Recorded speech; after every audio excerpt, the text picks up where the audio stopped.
Je vous retrouve avec beaucoup de plaisir sur Midi 1 pour un nouveau numéro d'Hebdo Santé. Bonjour et bienvenue à tous. Nous parlons cette semaine des céphalées. Eh bien, caractérisée par des maux de tête récurrents, elle compte parmi les affections du système nerveux les plus répandues selon l'Organisation mondiale de la santé. Elles sont dues à quoi? Par quels signes les reconnaît-on des autres types de maux de tête et quel traitement envisager en cas de céphalée? Nous en parlons avec vous, docteur Eddy Eric, l'un de nos fidèles consultants pour cette émission. Bonjour docteur. Bonjour monsieur Kwaku. Alors vous êtes médecin et en tant que médecin vous avez un intérêt pour ce sujet qui est un motif de consultation. Bien sûr, les céphalées font partie des 10 causes les plus fréquentes de consultation en médecine générale. C'est un sujet qui est vraiment important parce qu'à chaque consultation, on reçoit des cas qui viennent pour des céphalées. Donc c'est très important. D'accord. On verra quelques chiffres tout à l'heure. Vous allez certainement nous donner. Également avec nous sur ce plateau, monsieur Nanibo Jean Sibo. Bonjour. Bonjour monsieur Kwaku. Alors vous êtes entrepreneur. Oui. Et vous êtes là pour partager avec nous votre expérience au sujet des céphalées. Alors l'OMS, l'Organisation mondiale de la santé, estime qu'en général, près de la moitié de la population adulte a eu au moins une fois une céphalée au cours de l'année. Est-ce que c'est votre cas? Compte tenu de mon cas, je peux dire que l'OMS a effectivement raison d'affirmer cela parce que dans ma vie d'entrepreneur, il m'arrive très souvent d'avoir des céphalées. Prenons l'année 2022, l'année dernière. Vous avez eu combien de céphalées? Je ne pourrais pas vous dire le nom, mais disons au moins une fois chaque 3 mois, je puis avoir une céphalée. D'accord, on verra quelles sont les causes, dans quelles circonstances vous avez ces céphalées. On en parlera donc tout à l'heure, mais je voudrais d'abord vous dire merci à tous les deux d'avoir accepté de participer donc à cette émission et de parler donc de ce sujet assez intéressant. On va commencer tout de suite par la question je dirais la plus évidente. C'est quoi une céphalée, docteur Eddy? C'est une très belle question. Pour faire simple, une céphalée, c'est un mal de tête. Donc, c'est-à-dire qu'on a des douleurs au niveau de la tête. Quand ces douleurs-là sont appelées des céphalées. C'est simple. D'accord. Alors, on a parlé donc de motifs de consultation tout à l'heure. Oui. Est-ce qu'on peut avoir quelques chiffres qui montrent l'ampleur Dans ma pratique de la médecine générale, il faut dire que sur 10 patients, on peut avoir 8 patients qui nous viennent et qui présentent un motif de consultation céphalée. Vous voyez, j'ai toujours pris ce schéma. Le corps humain, c'est comme une voiture et il y a un tableau de bord. Sur le tableau de bord, il y a des éléments les plus importants qui apparaissent. Et donc, en médecine générale, la fièvre, les céphalées, ce sont les éléments les plus importants sur le tableau de bord.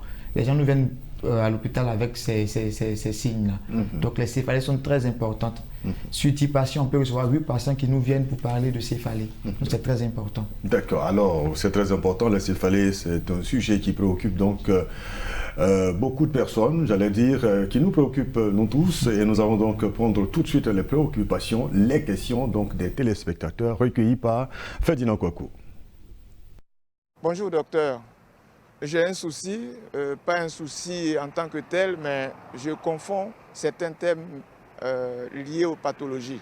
J'ai besoin de votre aide pour que je sache faire la différence entre mal de tête, céphalée et migraine. Bonjour docteur, j'aimerais savoir, lorsqu'on a des céphalées, est-ce qu'il faut forcément aller voir un médecin ou est-ce qu'on peut prendre juste quelques comprimés au coin de la rue et puis c'est tout? Bonjour docteur. Ma question au niveau des céphalées, c'est de savoir est-ce que les céphalées sont dangereuses au point d'entraîner la mort de quelqu'un. Vu que généralement les céphalées, ce sont des maux que la population généralement rencontre. Donc nous sommes souvent exposés à ces genres de maux. Donc j'aimerais savoir est-ce que c'est vraiment dangereux au point de risquer la vie de quelqu'un. Voici donc quelques questions, docteur Eddy. J'allais commencer par là. On fait souvent l'amalgame entre céphalée, mal de tête, migraine. Alors, quelle est la différence? Il faut dire que déjà, les migraines sont des céphalées. Les céphalées, comme je l'ai dit, ce sont des maux de tête. Voilà, donc c'est l'ensemble, mal de tête, tout cet ensemble-là. Et les migraines sont différenciées par leur caractère de répétition. C'est-à-dire qu'on peut avoir plusieurs fois des céphalées. C'est à répétition. Dans ce cas, on parle de migraine. Sinon, les migraines font partie du gros lot des maux de tête, donc des céphalées. D'accord. Alors, on va certainement répondre aux autres questions, aux autres préoccupations qui ont donc été émises là. Mais est-ce qu'il y a plusieurs types de céphalées? Oui, il y a plusieurs types de céphalées. C'est pour cela que je parlais du grand groupe des céphalées. J'ai parlé des migraines, etc. Si on veut parler de classification, ils vont vous parler des céphalées primaires, des céphalées secondaires, mais ça c'est vraiment trop de thèmes théoriques. Nous sommes là pour apporter un plus à la population. Donc pour faire simple, il faut dire que si on veut parler des causes, qu'est-ce qui crée les céphalées? Il y en a plusieurs types. Vous voyez, j'ai parlé de céphalée qui est égale au maux de tête. Donc on peut avoir un mal de tête dans le cas d'un choc, un traumatisme. Vous avez un accident, votre tête a heurté contre un fer, etc. Vous pouvez avoir des céphalées, des maux de tête. Vous avez une maladie, donc une cause infectieuse. Dans le cas des infections, on peut avoir des céphalées. L'un des exemples le plus récurrent, le plus partant, oui, c'est le paludisme. Dans le cas du paludisme, on a des céphalées, on a très mal à la tête. Il y a aussi dans le cas de la sinusite, on a très mal à la tête. Dans le cas même d'une méningite, on a mal à la tête. Ça, ce sont les causes infectieuses. Donc les céphalées peuvent révéler souvent certaines pathologies. Oui, c'est pour ça que je parlais de classification. Il y a des pathologies, il y a des céphalées qui révèlent des pathologies, des maladies. Vous voyez, dans le cas de la Covid, on a vu des gens qui venaient, qui avaient tous les signes de rhume, etc., mais qui avaient des céphalées. Donc les céphalées révèlent le plus souvent une maladie. Ou ils peuvent être souvent, comme je l'ai dit, dans le cas d'un choc, etc. Donc la céphalée même en elle-même n'est pas une maladie. Non, la céphalée est le signe le plus souvent d'une maladie. Annonciateur voilà, d'une maladie. Qui annonce une maladie. Mais comme je l'ai dit, il y a plusieurs causes. Tout à l'heure, l'entrepreneur parlait du stress, la pression. Effectivement, la pression, le stress, tous ces facteurs peuvent entraîner des céphalées. Même pour quelqu'un qui porte des verres, il peut avoir des céphalées si, bien sûr, les verres ne sont pas bien corrigés, etc. Donc, les céphalées même sont dans plusieurs domaines et interviennent à plusieurs niveaux. D'accord. Est-ce que c'est seulement la pression, le stress du travail qui vous donne des céphalées, M. Nanibo? Non, pas forcément dans le cadre du travail. Il peut arriver des moments où, en dehors du stress, en dehors du travail, avoir des céphalées. Comme il a dit, ça peut être la cause d'une maladie. Donc, en dehors du travail, il arrive souvent d'avoir des céphalées. D'accord. Alors vous, quand les céphalées se présentent comme ça, qu'est-ce que vous faites tout de suite? Dans un premier temps, je cherche à me reposer parce que moi, déjà, je prends ça comme les signes de la fatigue. Donc, dans un premier temps, on cherche à se reposer. Et après le repos, quand ça persiste, malheureusement, on n'a pas cette culture-là d'aller rapidement consulter un médecin. Donc, peut-être un comprimé au passage, on prend, on observe. Et puis là encore, quand ça persiste, en ce moment-là, il a dit ça peut être la cause d'une maladie, ça peut être une maladie cachée derrière. On cherche en ce moment à voir un médecin. Voici un peu comment je procède à mon niveau. D'accord. Alors, on a carrément sauté une grande étape que les symptômes. Oui, mais si vous permettez, je peux revenir un peu là-dessus. Vous voyez, il y a tellement de choses, comme je le disais, il y en a tellement. Je vais vous prendre l'exemple de même la météo. Vous voyez quelqu'un qui marche sous le soleil, il y a un bon soleil, il peut avoir des céphalées, les rayons qui tapent la tête, etc. Il y a tellement de causes, comme on le dit, qui peuvent entraîner des céphalées. Vous faites un sport, vous faites une activité physique vraiment intense, vous pouvez avoir des céphalées. Pour les étudiants, les élèves, etc., qui suivent un cours et qui n'ont pas une bonne posture, ils peuvent avoir une céphalée. Ces céphalées-là, il faut savoir que la tête a plusieurs parties. Il y a bien sûr le front, il y a le temporal, il y a l'occipital, tout ça, ce sont des parties. On parle de la nuque, tout ça, ça fait partie en fait de la tête. Donc quelqu'un qui a une mauvaise posture, qui a tendance à regarder vers le haut pour suivre un cours, ou bien qui a tendance à regarder sa télévision qui est un peu trop élevée, il peut avoir des céphalées au niveau de la nuque, etc. Donc il y a les céphalées interviennent à plusieurs niveaux et dans plusieurs domaines. D'accord. Il n'y a pas une partie spécifique, non, de la tête, non? Non. Quand on parlera en fait des symptômes, des caractéristiques des céphalées, vous verrez que par rapport à une caractéristique bien définie de céphalée, on peut déjà penser à une pathologie. ou on peut penser à peut-être des céphalées qui sont dues au stress ou à la pression ou à une activité physique. Parlons-en alors, les symptômes. Oui, pas de souci. D'accord. Nous sommes là pour ça et il faut dire que, vous savez, j'ai parlé de plusieurs causes, des causes infectieuses, des causes médicamenteuses, même dans un traitement, il peut y avoir des effets secondaires des céphalées qui apparaissent. Mais prenons d'abord les causes infectieuses, qui sont souvent des causes pour lesquelles les patients viennent nous voir. Quelqu'un qui vient nous voir le plus souvent qui a une sinusite. Là, dans la caractérisation des céphalées, on peut déjà penser à une sinusite. Le patient va vous dire, j'ai des céphalées, mais ce sont des céphalées qui sont souvent localisées à l'hémiface, sur une partie de la face, soit du côté droit ou du côté gauche. Il vous dira, j'ai mal à un côté. Il vous dira souvent, j'ai mal seulement au niveau du front. Il vous dira, j'ai mal peut-être au maxillaire, aux deux maxillaires. Donc, cette caractérisation des céphalées nous permet de penser déjà à une sinusite. Il va vous dire, j'ai très mal, comme si ma tête voulait tomber. Donc ça, ce sont des caractérisations qui nous font penser à la sinusite. Et bien sûr, il y aura des signes qui vont accompagner notamment le rhume, la couleur du rhume, etc. Et vous prenez le cas peut-être de la méningite. Dans le cas de la méningite, ce sont des céphalées qui sont vraiment très rebelles. On dit rebelles parce que vous allez prendre des antalgiques habituels, notamment le paracétamol, mais vous allez voir que ces céphalées-là ne vont pas se calmer. Elles vont persister. Malgré la prise d'antalgiques, elles vont persister et elles seront accompagnées de vomissements abondants. Vous allez voir même que ces gens qui ont la méningite, etc., ils auront une phobie de la lumière et des sons. Souvent, ceux qui ont très mal à la tête, remarquez, vous faites du bruit à côté d'eux, ça les gêne. Ça les dérange, parce que ça a tendance à augmenter en fait ces céphalées-là. Vous voyez, quelqu'un qui a des céphalées, vous lui mettez une lumière dans les yeux, ça augmente les céphalées. Donc, ce sont un peu les caractéristiques de certaines céphalées qui nous donnent de savoir qu'il y a une maladie cachée derrière. Il y a une maladie cachée, comment on appelle, une maladie sous-jacente. Bien sûr. Mais alors, je vais dire, pour récapituler, donc, pour parler même des symptômes des céphalées, vous avez parlé donc de douleur. Bien sûr. Au niveau donc, de la tête, ça peut être d'un côté, ça peut être des deux côtés, et ça fait très mal. Oui, effectivement. Donc, pour parler de symptômes, il faut savoir que c'est caractériser en fait les céphalées. On va vous parler de la douleur, on va parler de l'intensité de la douleur, la localisation, est-ce que ça survient de manière brutale, est-ce que ça survient de manière progressive, etc. Donc, tout ça réunit forme en fait les symptômes de la céphalée. Est-ce que ça peut durer combien de temps, j'allais dire? Effectivement, je parlais tout à l'heure des migraines qui sont une partie des céphalées. Vous voyez, les céphalées peuvent durer environ 4 heures de temps, sinon en bas de 4 heures du temps. Mais dans le cas d'une migraine, vous avez ces céphalées qui viennent pendant peut-être 3 à 4 heures de temps, ça s'arrête et ça reprend plus tard. Ce sont des répétitions. Donc, les céphalées, le plus souvent, régressent seules. Si vous avez des céphalées qui sont liées peut-être à un stress, tout à l'heure, M. Nanibo l'a bien dit.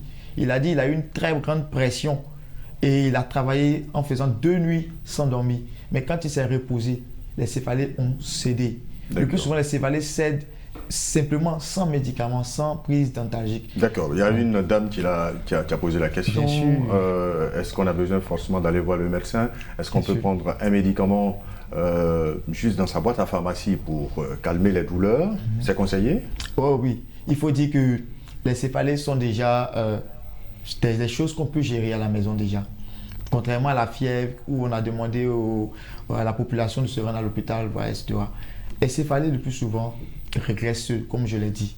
Mais quand ils sont vraiment insupportables, il y a bien sûr une prise d'antalgique. Il y a lieu de s'inquiéter tout de même, docteur? Oui, les céphalées doivent nous inquiéter à un niveau. Tout à l'heure, je parlais de la méningite qui présente des céphalées qui sont rebelles aux antalgiques habituels. Vous voyez, vous prenez, quand on a des céphalées, la bonne attitude, c'est de prendre au moins, si on a bien sûr des cachets qui ont été prescrits à la pharmacie. Tout à l'heure, on parlait de est-ce qu'on peut prendre des médicaments au coin de la rue? Non, ce n'est pas conseillé. Les médicaments au coin de la rue ne sont pas vraiment souvent régulés. On peut avoir une table de péremption qui est passée, etc. Donc, si quelqu'un a du paracétamol à la maison, qu'il a des céphalées, bien sûr, ça rend la personne invalidante. Il ne peut pas faire une activité. Il peut prendre le cachet de paracétamol et voir si ça régresse, faire régresser les céphalées. Si ça ne régresse pas, la logique voudrait qu'il vienne à l'hôpital. Parce que je vais parler des céphalées qui peuvent montrer qu'il y a des maladies, etc. Alors, dans le cas du traitement, M. Nanibo, il a dit tout à l'heure, lui, il préconise donc le repos. Bien sûr. c'est une bonne méthode. Oui, si dans le cas des céphalées qui ne sont pas liées à une maladie, des céphalées de stress, des céphalées de pression, etc., si vous vous reposez convenablement, vous allez voir que ça va regresser. Comme je le disais tout à l'heure, prenons le corps comme un véhicule.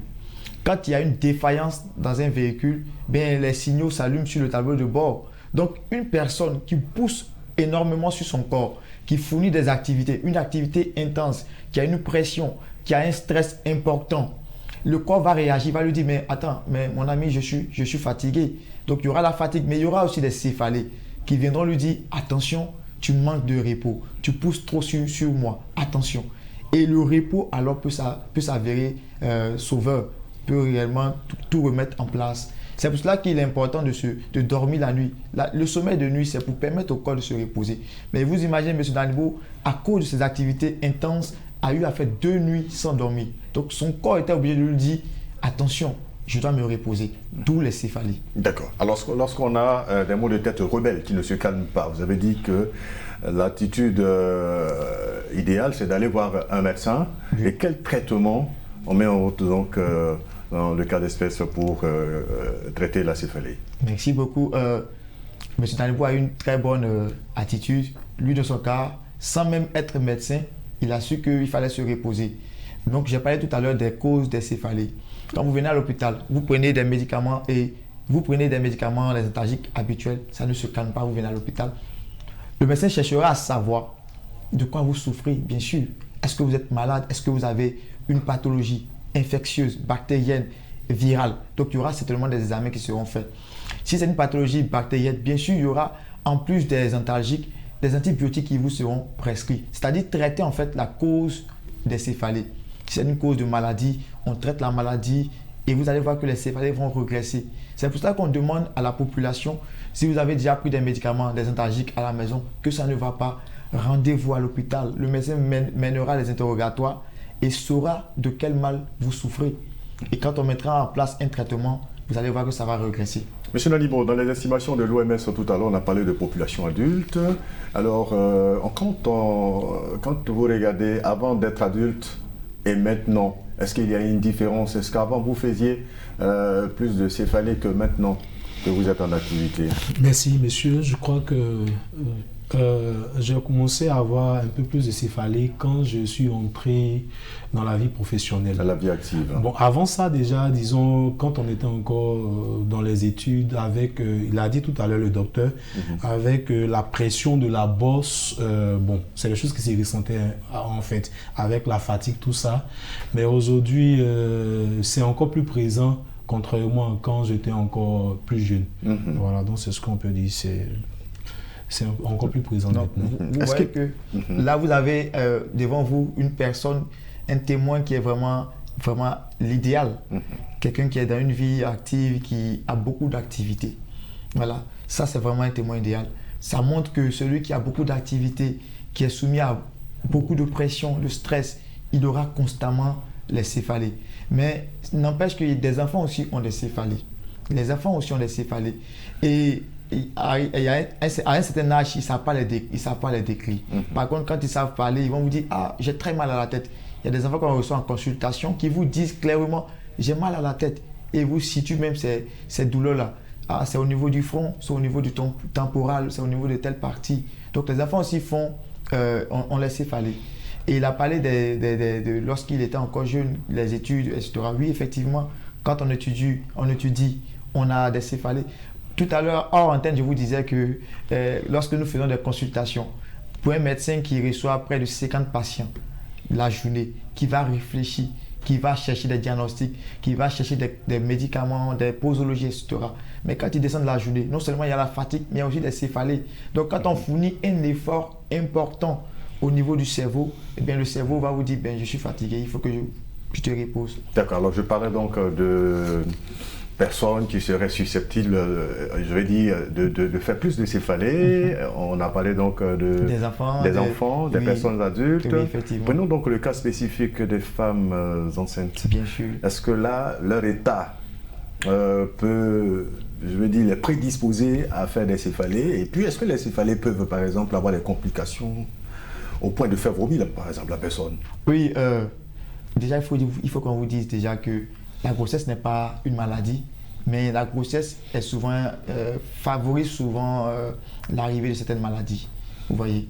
Donc, les femmes enceintes peuvent avoir des céphalées lors de leur grossesse, dû peut-être aux efforts importants de vomissement. Vous savez que dans la grossesse, dans les débuts de grossesse, on a des vomissements, on a des nausées, etc. Ça, c'est l'état de grossesse qui provoque ça. Qui provoque ça. L'état de grossesse qui provoque ça. Et si on veut partir ici sur les pathologies qui atteignent les femmes enceintes, on va vous parler d'une maladie qui s'appelle la prééclampsie. C'est une maladie qui est liée à l'élévation de la tension artérielle des femmes enceintes.